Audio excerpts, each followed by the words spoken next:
First of all, we're Americans, we're not dummies, so let the Europeans buy the dummy book. There are tons of things that we can talk about and see.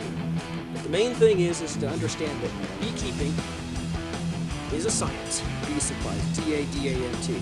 Little innovations and some ideas that I use, and they seem to be working better than last year. Sometimes it's useful to know where they're at. If I ever wanted to know the little intricacies of everything. Hopefully we get the queen in this bucket.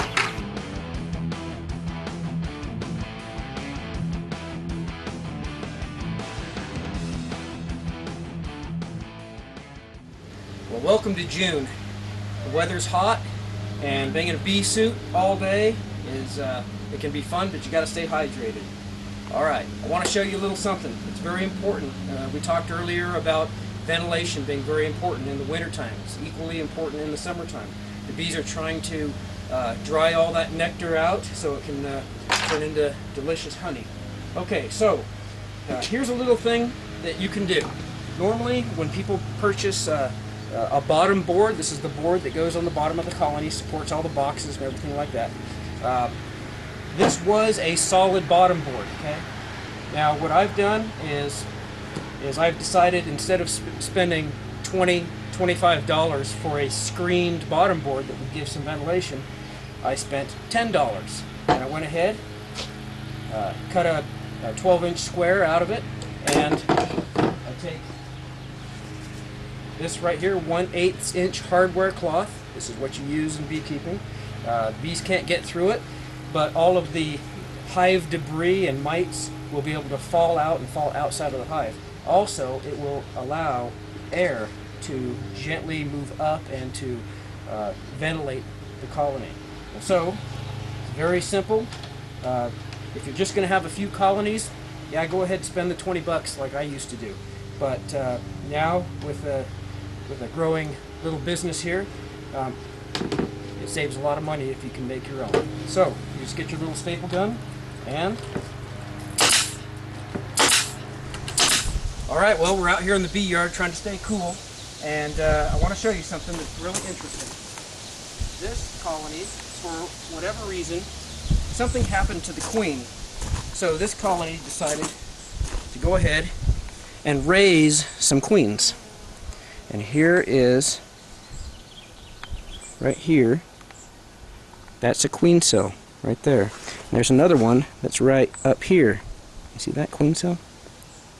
Okay, so it took larva that was less than 3 days old and fed that larva exclusively royal jelly, which is a substance that the bees secrete from one of their glands. I can't remember which one it is, but they secrete this food substance called royal jelly. It's very high in protein, and it has a lot of good qualities to it. Now, I'm going to try to... These are not yet capped, but as you can see the holes in the bottom? Right there. They're not yet capped, but can you see the larva inside? Well, there's one right there that's feeding it. And they'll be fed thousands of times every day. Now, here, probably tomorrow or the next day, these cells will be capped off, and the queen inside, the queens, will begin to undergo a metamorphosis in which they turn it from a larva to a pupa, and then they will emerge. Now, whichever queen emerges first, that queen will go right over to that cell of the unemerged queen and sting through the cell and kill that queen, because there can only be one queen. So, anyway, just thought you'd like to see that. These are called supersedure cells. If they were in the springtime, usually queen cells, if the bees are going to swarm, will be down here on the bottom bar. But in the middle of an emergency situation where they need another queen right now, that's where they get them. They get them right from one of the eggs that the previous queen laid before she died or disappeared. And so that right there that's going to be a summer queen, and it's just after the summer solstice. So what's going to happen now is this new queen, I'm going to raise this queen in this colony, and I'm going to bring it through the winter, and this will be one of my experimental colonies. They probably won't produce too much honey this year, but not this particular colony because they've had a little break in the brood cycle. But if they do, we'll get a little bit of honey, but the main thing is experimentation and see if they're up to the task of overwintering.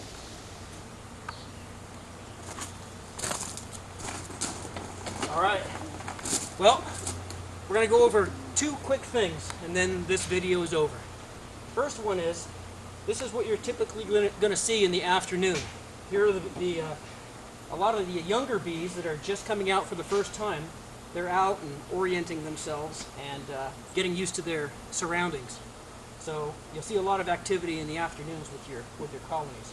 And the second thing we're going to go over is how to install a feeder. Now I just want to show, here's a basic feeder. This gets the food right directly above the cluster on the colony. Here's your inner cover. Here's a mason jar, it's a quart mason jar, and in the lid of the mason jar, as you can see, I've punched these little holes with a little nail.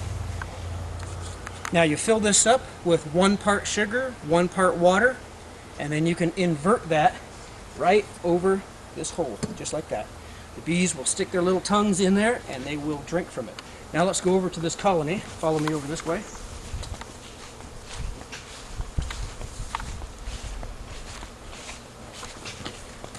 I'll show you a feeder being used. This one is a gallon feeder. Now, the lid of this feeder is wide enough that what I've done is I've put a couple pieces of wood here so that the bees, and I'll tip this up, can drink from there freely. There you go. Don't want to smash anyone. I'll put that back. And then, it's always a trick putting it back on without smashing any. Sometimes you can't avoid it, but you kind of slide it over. And they will, what that'll do is, that'll provide them with sugar water 24 hours a day, and they will be able to continually draw honeycomb and fill out the hive. The queen will lay more eggs, the colony will grow faster, and then it will be ready to be moving out to either this bee yard or another bee yard. So, well, we hope you've enjoyed the June video, and happy beekeeping to all those folks that have purchased colonies from Grows Wild Honey, and it's been pretty fun. So we'll see you in July. Stay cool.